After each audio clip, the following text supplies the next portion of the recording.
அண்மை செய்தி. பெங்களூருவில் நேற்று கூட்ட நெரிசல் ஏற்பட்டு 11 பேர் பலியான விவகாரத்தில் பெங்களூரு மாநகர காவல் ஆணையர் சஸ்பெண்ட் செய்யப்பட்டிருக்கிறார். பெங்களூரு மாநகர காவல் ஆணையர், கூடுதல் காவல் ஆணையர் ஆகியோரை சஸ்பெண்ட் செய்து முதல்வர் சித்தராமையா உத்தரவிட்டிருக்கிறார். அண்மை செய்தியாக நாம் பார்த்து வருகிறோம். கர்நாடக உயர்நீதிமன்ற முன்னாள் நீதிபதி ஜான் மைக்கேல் டி குன்ஹா தலைமையில் ஒரு நபர் ஆணையம் அமைத்து முதல்வர் உத்தரவிட்டிருக்கிறார். பெங்களூருவில் நேற்று கூட்ட நெரிசல் ஏற்பட்டு 11 பேர் பலியான விவகாரத்தில் பெங்களூரு மாநகர காவல் ஆணையர் சஸ்பெண்ட் செய்யப்பட்டிருக்கிறார். கூடுதல் தகவல்களை தருகிறார் எமது செய்தியாளர் சரவணன். சரவணன், வணக்கம். இது தொடர்பான விவரங்கள் என்ன? ஐபிஎல் கிரிக்கெட் போட்டியில 18 ஆண்டுகளுக்கு பிறகு ஆர்சிபி அணி கோப்பை வென்ற நிலையில் அந்த வெற்றி கொண்டாட்டத்தை விதான் சௌதாவிலிருந்து அவர்கள் ஒரு பேரணியாக சின்னசாமி மைதானம் வரை நடத்துவதற்கு திட்டமிட்டிருந்தார்கள். 2 இடங்களில் ஏற்பாடு செய்யப்பட்ட இந்த நிகழ்ச்சியின் போது சின்னசாமி மைதானத்தில் கட்டுக்கடங்காத கூட்டம் அந்த மைதானத்திற்கு உள்ளே செல்வதற்கு முயன்ற போது கூட்ட நெரிசல் ஏற்பட்டு 11 பேர் உயிரிழந்தார்கள். 20க்கும் மேற்பட்டோர் காயமடைந்து தற்போது வரை மருத்துவமனையிலே இருக்கிறார்கள். இந்த விவகாரம் தொடர்பாக உடனடியாக அங்க இருக்கக்கூடிய பாஜக உட்பட பல்வேறு எதிர்கட்சிகள் இதற்கு கடுமையான விமர்சனத்தை முன்வைத்திருந்தன. அந்த மாநிலத்தினுடைய முதலமைச்சரும் துணை முதலமைச்சருமே இந்த நிகழ்வில் கலந்து கொள்ளும் போது அதற்கு உரிய பாதுகாப்பு ஏற்பாடுகளை செய்யவில்லை என்ற அந்த குற்றச்சாட்டு முன்வைக்கப்பட்டது.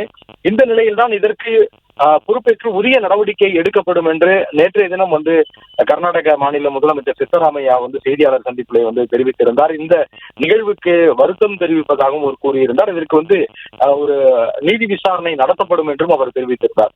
இந்த நிலையில காவல்துறை இதற்கு என்ன காரணம் என்று பார்க்கும்போது காவல்துறை அதற்கான உரிய திட்டமிடல் இல்லாமல், அதற்கான முன்னேற்பாடுகள் இல்லாமல் அதன் மூலமாகத்தான் ஒரு இத்தகைய ஒரு நிகழ்வு, ஒரு துயர சம்பவம் நடந்திருப்பது முக்கியமாக அது பார்க்கும் பொழுதே தெரிய வந்தது.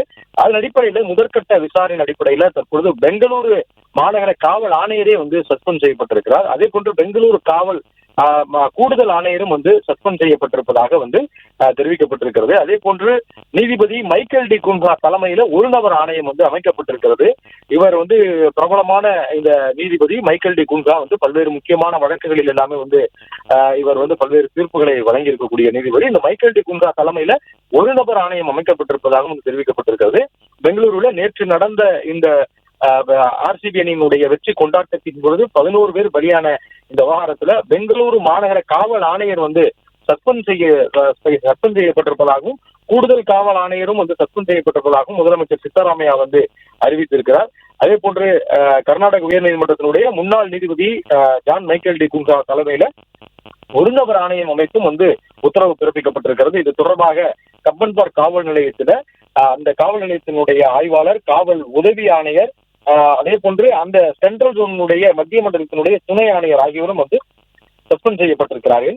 நேற்றைய தினமே இந்த இது தொடர்பாக சித்தராமையா ஒரு செய்தியாளர் சந்திப்பின் பொழுது இதற்கு ஒரு நீதி விசாரணை, நீதிபதி ஓய்வு பெற்ற நீதிபதி தலைமையிலான நீதி விசாரணை நடத்தப்படும் என்று தெரிவித்திருந்தார். அங்க இருக்கக்கூடிய மாநிலத்தினுடைய எதிர்கட்சியான பாஜக உட்பட பல்வேறு கட்சிகளும் இதை முன்வைத்தன.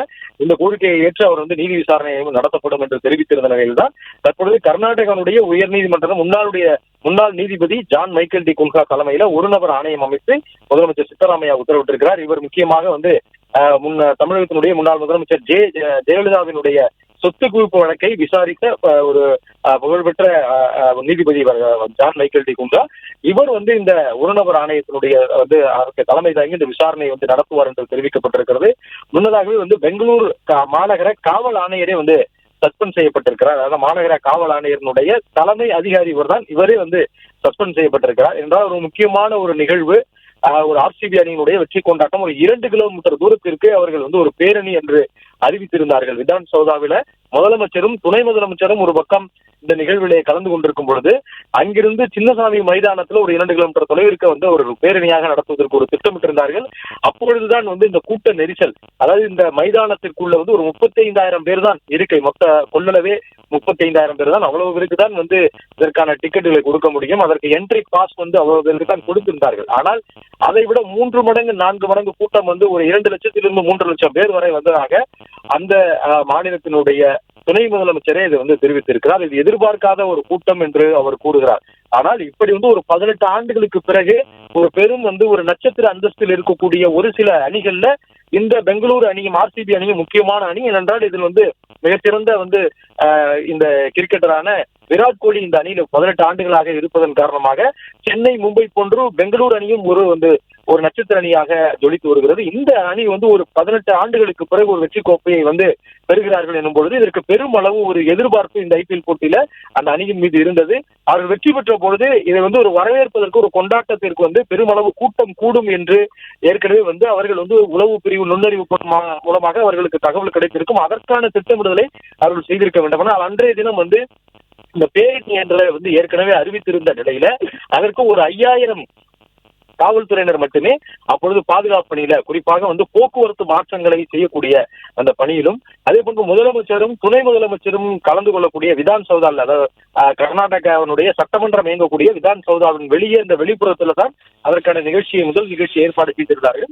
அந்த இடத்துல வந்து அதிகமா காவல்துறையினர் இருந்தார். ஆனால் சின்னசாமி மைதானத்துல இல்லை. எனவே காவல்துறை தான் இதற்கு முக்கியமான பொறுப்பு என்ற அடிப்படையில பெங்களூரு மாநகர காவல் ஆணையர், கூடுதல் ஆணையர் மற்றும் வந்து சென்ட்ரல் பகுதியினுடைய துணை ஆணையர், உதவி ஆணையர், கப்பன் பார்க் காவல் நிலைய ஆய்வாளர் ஆகியோர் சஸ்பெண்ட் செய்யப்பட்டிருக்கிறார்கள். தகவல்களுக்கு நன்றி சரவணன். பிளே ஸ்டோர் மற்றும் ஆப் ஸ்டோரில் இருந்து பாலிமர் செயலியை QR கோடு மூலம் பதிவிறக்கம் செய்யுங்கள். செய்திகளை உடனுக்குடன் பெறுங்கள்.